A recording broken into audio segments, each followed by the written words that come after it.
Good morning students, मैं आपका English teacher Amit Chaudhary. और आज हम अपनी क्लास नाइन्थ की इंग्लिश की जो बुक है सप्लीमेंट्री रीडर मोमेंट्स का हम पहला लेसन द लॉस्ट चाइल्ड पढ़ेंगे, जो मुल्क राज आनंद के द्वारा लिखा गया है। इस जो लेखक है इसके बारे में कुछ भी कहना बहुत ही छोटा होगा, क्योंकि बहुत ही फेमस राइटर हैं भारत के। और इन्होंने भारत की जो जाति व्यवस्था है उसको लेकर भी कई सारी कहानियाँ लिखी हैं, बहुत बड़े बड़े उपन्यास लिखे हैं जो बहुत फेमस हुए हैं। और ये जो स्टोरी इन्होंने लिखी है द लॉस्ट चाइल्ड, अर्थात एक बालक जो खो गया है। कहाँ खो गया है? वो एक मेले में खो गया है। तो ये इसके बारे में हम एक कहानी पढ़ेंगे। कहानी पढ़ने से पहले हम कुछ जान लेते हैं, कुछ छोटी सी चीज़, कि ये कहानी हमको क्या चीज़ बताने वाली है, क्या बात बताने वाली है। एक बच्चा है जो अपने माता पिता के साथ एक मेला घूमने जाता है। वहाँ नई नई चीज़ें देखता है। कभी खिलौने के प्रति आकर्षित हो जाता है, कभी किसी मिठाई के प्रति आकर्षित हो जाता है, कभी फूलों की माला के प्रति, कभी झूलों के प्रति। तो इन सब के प्रति आकर्षित होता है। ये सारी चीज़ें उसे चाहिए भी होती हैं, लेकिन उसके माता पिता उसको ये सारी चीज़ें नहीं दिलाते। लेकिन जब एक अन्य व्यक्ति यही सारी चीज़ें जो वो पहले चाहता था उसको दिलाना चाहता है, वो अन्य कोई दूसरा व्यक्ति, तो वो बालक उसको लेने से मना कर देता है। तो क्यों मना कर देता है, ये जानने के लिए हमको ये कहानी पढ़नी पड़ेगी। आइए इस कहानी को स्टार्ट करते हैं। लिखा है, it was the festival of spring. From the विंट्री shades of narrow lens and allies emerged a gaily clad humanity. It was the festival of spring. Spring मतलब वसंत ऋतु है, बहुत अच्छा मौसम है। उसी के दौरान एक मेला लगा हुआ है जो गांव में एक फेस्टिवल के ही समान है। ठीक है। From the विंट्री shades of narrow lens, विंट्री shades ठंडी ठंडी छाँव है। कहाँ पर है?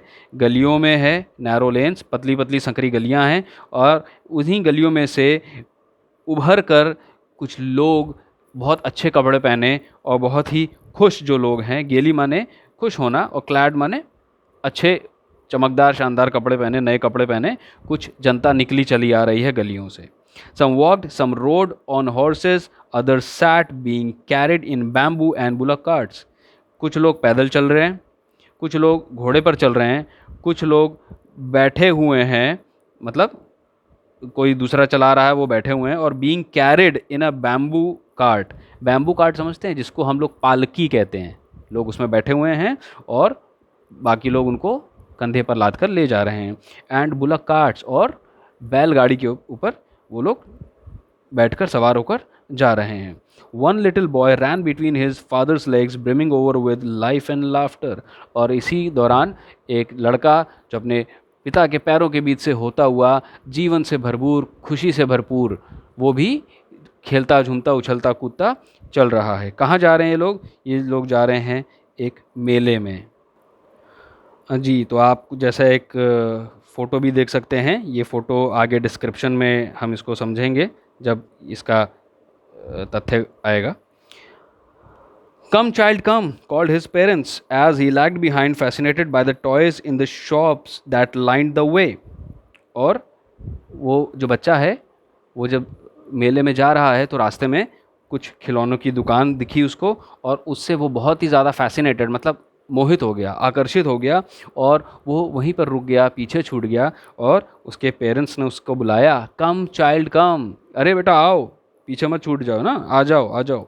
He hurried towards his parents, his feet obedient to their call, his eyes still lingering on the receding toys. और वो जल्दी से तुरंत अपने माता पिता के पास चला गया। उसके पैरों ने उनकी आज्ञा का पालन किया, चले गए। लेकिन वो अभी भी वो पीछे छूटते खिलौनों की दुकान में जो खिलौने थे उन खिलौनों को निहार रहा था। उसकी आंखें अभी भी वहीं पर टिकी हुई थी और वो अपने पिता की ओर, माता की ओर आगे बढ़ रहा था। As he came to where they had stopped to wait for him, he could not suppress the desire of his heart, even though he well knew the old cold stare of refusal in their eyes.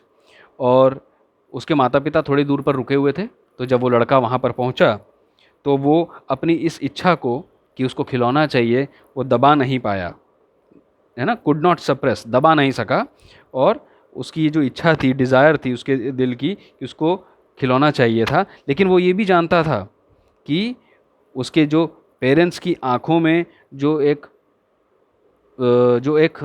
ठंड क्या कहते हैं, cold stair का मतलब जिसमें किसी भी प्रकार की कोई एहसास ना हो। वो जान गया था, पहचान गया था कि अब उसको ये चीज़ मिलने वाला नहीं है। रिफ्यूज़ल का मतलब होता है मना कर दिया गया। आंखों से ही देख के उसके माता पिता ने उसको मना कर दिया। वो आंखें ही देख के जान गया कि मुझे ये खिलौना मिलने वाला नहीं है। I want that toy, he pleaded. उसने अपने माता पिता से अनुरोध किया, निवेदन किया कि मुझे वो खिलौना चाहिए। His father looked at him red eyed in his familiar tyrant's way. His mother, melted by the free spirit of the day, was tender and giving him her finger to hold and said, look child, what is before you? और जब उसने खिलौना मांगा तो his father looked at him red eyed. उसके पिता ने बड़ी गुस्से से उसको देखा। रेड आइड मतलब एकदम लाल लाल आंखें करके देखा, और उसी प्रकार से देखा जिस प्रकार से एक परिवार का एक ऐसा व्यक्ति होता है जो अपने परिवार में सबसे मुख्य होता है और उसी की परिवार में चलती है। बस उसी प्रकार से उन्होंने देखा। और उसकी जो माँ थी, वो बड़ी नरम दिल थी। उन्होंने अपने बेटे को उंगली पकड़ाई और कहा, look child, what is before you. उसको बहलाने के लिए, अरे अरे देखो बेटा आगे क्या है, चलो आगे चलते हैं, आगे देखते हैं, आगे भी बहुत कुछ है ना। तो उन्होंने उसको बहला दिया। It was a flowering mustard field, pale like melting gold as it swept across miles and miles of even land। और आगे क्या था? आगे फूलों से भरा हुआ सरसों का खेत था। मस्टर्ड फील्ड है ना, पीला पीला एकदम। और pale like melting gold. Melting gold क्यों? क्योंकि जहाँ तक देखो उसके पीले पीले फूल ही दिख रहे थे। ऐसा लग रहा था किसी ने सोना जो है पिघला के बिखेर दिया हो, दूरों तक, एकदम मीलों दूर तक, जहाँ तक उसकी नज़र जा रही थी ज़मीन पर, वहाँ तक। A group of dragonflies were bustling about on their gaudy purple wings, intercepting the flight of a lone black bee or butterfly in search of sweetness from the flowers। अब वहाँ पर क्या हो रहा था? वहाँ पर कुछ ड्रैगन फ्लाइज उड़ रहे थे। ड्रैगन फ्लाइज आप लोकल भाषा में उसको तित्तुर कहते हैं, है ना। तो वो उड़ रहे थे और ढेर सारे थे, और वो जो है बहुत ही चमकदार उनके जो पंख होते हैं वो थे। और वो एक वहाँ पर एक बी उड़ रही थी। बी समझते हैं? मधुमक्खी, काले रंग की बी थी। वो उसके बीच से और बटरफ्लाई के बीच से होते हुए कुछ जो फूल थे उनको, उनकी स्वीटनेस, उनकी मधुरता लेने के लिए वहाँ पर इधर उधर उड़ रहे थे, बैठ रहे थे। The child followed them in the air with his gaze till one of them would still its wings and rest and he would try to catch it. और उस बच्चे ने क्या किया? उस बच्चे ने हवा में एक तित्तुर को देख लिया कि वो उड़ रहा है, वो ड्रैगन फ्लाई उड़ रहा है, और उसको देखता गया हवा में। कब तक देखता गया? जब तक वो कहीं बैठ ना गया। वो उसने अपने पंखों को स्थिर किया और वो रेस्ट लेने के लिए एक जगह पर बैठ गया। और वो बच्चा, he would try to catch it, उसको पकड़ना चाहता था। उसने सोचा इसको पकड़ लिया जाए, but it would go fluttering flapping up into the air when he had almost caught it in his hands। लेकिन जैसे ही वो लड़का उसको समझिए पकड़ने ही वाला था कि वो तितुर वहाँ से, ड्रैगन फ्लाई जो है, उसने अपना पंख फड़फड़ाए और वहाँ से उड़ गया, उसके बच्चे के हाथ से बच निकला। Then his mother gave a cautionary call, come child come on to the footpath. और उसके बाद उसकी माँ ने चेतावनी भरी उसको पुकार लगाई कि चलो चलो बेटा इधर आ जाओ। खेत में चला गया था ना, तो उसको फुटपाथ पे बुलाया। फुटपाथ मतलब जैसे पगडंडी टाइप होती है, उस पर बुलाया कि आप आ जाओ, वापस रास्ते पर आ जाओ। तो आज हम यहाँ तक पढ़ेंगे, इसको आप टिक कर लीजिए। इसके आगे हम अपनी नेक्स्ट क्लास में इसको आगे कंटिन्यू करेंगे।